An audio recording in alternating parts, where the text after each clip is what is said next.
Hello everyone, welcome to legal narrative. आज मैं आपको ये बताने के लिए आया हूँ कि हमारा जो यूपी प्रीलिम्स का क्रैश कोर्स था, जो कंप्लीट क्रैश कोर्स था, उसकी डेट को हमने प्रीपोन कर दिया है। प्रीपोन मतलब कि हम जो 5 अक्टूबर 2025 से उस बैच को जो स्टार्ट करने वाले थे, उसको हम 1 अक्टूबर 2025 से स्टार्ट करेंगे। यानी पहली क्लास जो कि उत्तर प्रदेश पुलिस एक्ट 1861 और जो पुलिस रेगुलेशन हमको पढ़ना था पहली क्लास में, वो अब कब पढ़ा जाएगा? 1 अक्टूबर 2025 को पढ़ा जाएगा।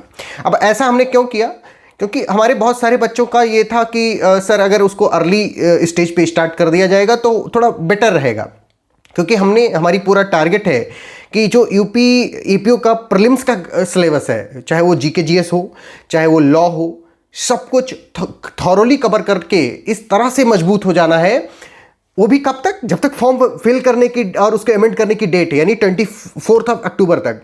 क्योंकि सिलेबस कोई बहुत बड़ा है नहीं हमारे। उसमें सिलेबस में क्या है? बीएनएस है, बीएनएसएस है, बीएसए है, कॉन्स्टिट्यूशन है, पुलिस रेगुलेशन है, पुलिस एक्ट है और जीके जीएस है। जीके जीएस के उसमें भी साइंस है, हमारा करंट अफेयर है, या ले लो हिस्ट्री है, इंडियन नेशनल मूवमेंट है।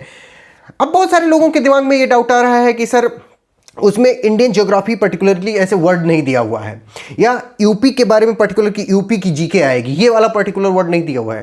भाई जब आप खुद सोचो कि जब उसने बात ये कर दी कि सिलेबस में हिस्ट्री ऑफ इंडिया की बात की गई है, तो हिस्ट्री ऑफ इंडिया की जब बात कर देगा तो हिस्ट्री ऑफ इंडिया में तो भाई यूपी भी आता है ना। यूपी कहीं ऐसे पहाड़ से ऊपर से ऐसे आसमान से तो गिर के आया नहीं है। यूपी भी किसका हिस्सा है? यूपी भी इंडिया का हिस्सा है। ओवरऑल मतलब जो कुछ भी है तो यूपी का भी पूछा जा सकता है, लेकिन मेजॉरिटी उसकी नहीं रहेगी, राइट। नंबर 2, बहुत सारे लोगों का यह है कि सर सिलेबस में इंडियन ज्योग्राफी के बारे में नहीं दिया हुआ है। भाई वर्ल्ड ज्योग्राफी तो दिया हुआ है, वर्ल्ड ज्योग्राफी एंड पॉपुलेशन। जब वर्ल्ड ज्योग्राफी एंड पॉपुलेशन दिया हुआ है तो आपको यह क्यों नहीं समझ में आता है कि जब वर्ल्ड ज्योग्राफी दिया हुआ है उसी में तो आता है अपना इंडिया, लेकिन उसके साथ में एंड पॉपुलेशन जो वर्ड जोड़ दिया गया है भाई, तो इसका हमें जो पर्टिकुलर महत्व है वो ये समझने वाली बात है कि ये हमको फिजिकल ज्योग्राफी पर ज़्यादा ना ध्यान देते हुए हमको ह्यूमन ज्योग्राफी पर ज़्यादा ध्यान देना है, क्योंकि उसमें लिखा हुआ वर्ल्ड ज्योग्राफी एंड पॉपुलेशन। इसका मतलब होता है कि जो ह्यूमन ज्योग्राफी का एस्पेक्ट होता है। ह्यूमन ज्योग्राफी क्या होती है?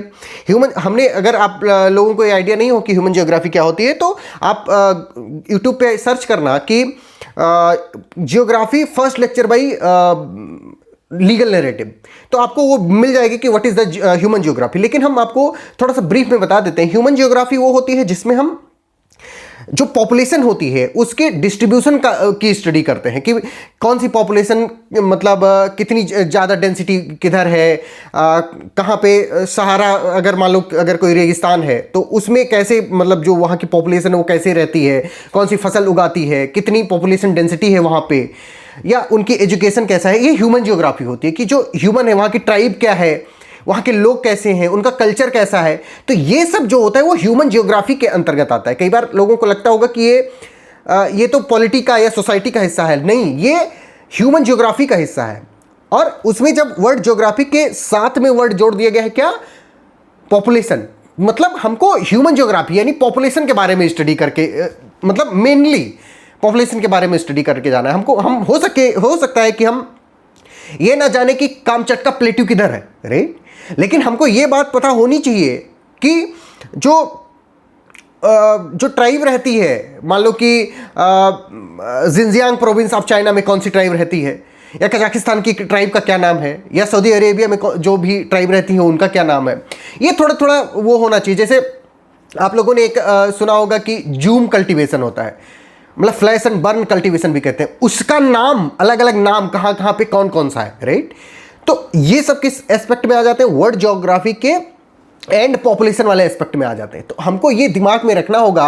अच्छा, एक चीज और, ये बात एकदम कंफर्म होनी चाहिए हमारे दिमाग में कि भैया अगर इंडियन ज्योग्राफी वर्ड नहीं उसमें यूज किया गया है, इसके बावजूद भी वो उसमें इंक्लूडेड है, ठीक है। साइंस की बात हम कर रहे हैं, तो साइंस में देखो 8 नंबर का पूछा जाएगा। वो 8 नंबर का अगर बेटा पूछा जाएगा तो हमको इस बात पे ध्यान देना है कि हम ऐसा ना हो कि हम फिजिक्स, केमिस्ट्री, बायो एकदम न्यूटन बनने के लिए उसके पीछे पड़े हुए हैं। हमें न्यूटन नहीं बनना है। हमको क्या बनना है? हमको एपीओ बनना है। हमको एपीओ की वैकेंसी क्लियर करनी है, राइट। तो हम उसमें कहां तक अपने आप को लिमिट कर दें, क्योंकि साइंस पढ़ने लगोगे तो साइंस की तो कोई लिमिट नहीं है, हिस्ट्री की तो कोई लिमिट नहीं है, ज्योग्राफी की तो कोई लिमिट नहीं है। हमको कहां पे लिमिट करना है ये हमको आइडिया होना चाहिए, राइट। अगर आप गूगल एक सिंपल गूगल सर्च करोगे कि PDF history PDF of India, या मतलब जो कुछ भी फ्रीडम स्ट्रगल या जो कुछ भी तुम सर्च करना चाहो कर सकते हो, भाई हजारों पीडीएफ मिल जाएंगे तुमको। टेलीग्राम पे सर्च करो, लाखों पीडीएफ मिल जाएंगे तुमको। लेकिन पिन पॉइंट एक्यूरेसी के साथ आपको क्या पढ़ना है वो कहां बताया जाएगा? लीगल नैरेटिव में बताया जाएगा। कौन बताएगा? कृपाशंकर पांडे बताएगा। इसीलिए हमने ये हॉलीलैंड का क्या खरीद लिया है? माइक्रोफोन खरीद लिया है, ताकि जब मैं अपनी बोलूं जो भी बात, तो ऐसा ना हो कि मतलब मेरे मुंह में ही रह जाए या रिकॉर्ड ही ना हो, या प्रॉपरली अब सुन ही ना पाओ। कई बार लोगों का ये आता था कि सर आपकी आवाज़ ही नहीं उसमें क्लियर आ रही है। भाई बहुत पैसे लगा करके खरीद लिया हूँ इसको। बस एक थोड़ी सी दिक्कत है कि अभी हमारे पास इतना पैसा इकट्ठा नहीं हो पाया है कि हम एक डिजिटल बोर्ड लगा सकें।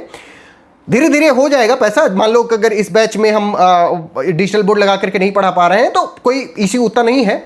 हम आगे जो भी बैच होगा, जैसे मान लो अगर यूपी एपीओ का हम मेंस का बैच लॉन्च करेंगे, क्योंकि मेंस की स्ट्रेटजी पूरी अलग होगी, तो उसकी चीज़ों को जब हम पढ़ा रहे होंगे तो उसमें हम क्या यूज करेंगे, फिर हम डिजिटल बोर्ड यूज करेंगे। क्यों? क्योंकि अगर आप लोग थोड़ा थोड़ा सपोर्ट कर दोगे तो क्या हो जाएगा, हम डिजिटल बोर्ड लगा देंगे, और डिजिटल बोर्ड लगा देंगे तो रिवॉल्यूशन ले आएंगे। ये लीगल नैरेटिव का वादा है, कृपाशंकर पांडे का वादा है। तो आप लोग क्या तैयार हो यूपी एपीओ को क्रैक करने के लिए? अगर हाँ तो कमेंट सेक्शन में एकदम ताबड़तोड़ आग लगा दो कि हाँ सर हम तैयार हैं, और 1 अक्टूबर 2025 से आग लगा देंगे भाई, आग। ठीक है? इसी के साथ जय हिंद, जय हिंद।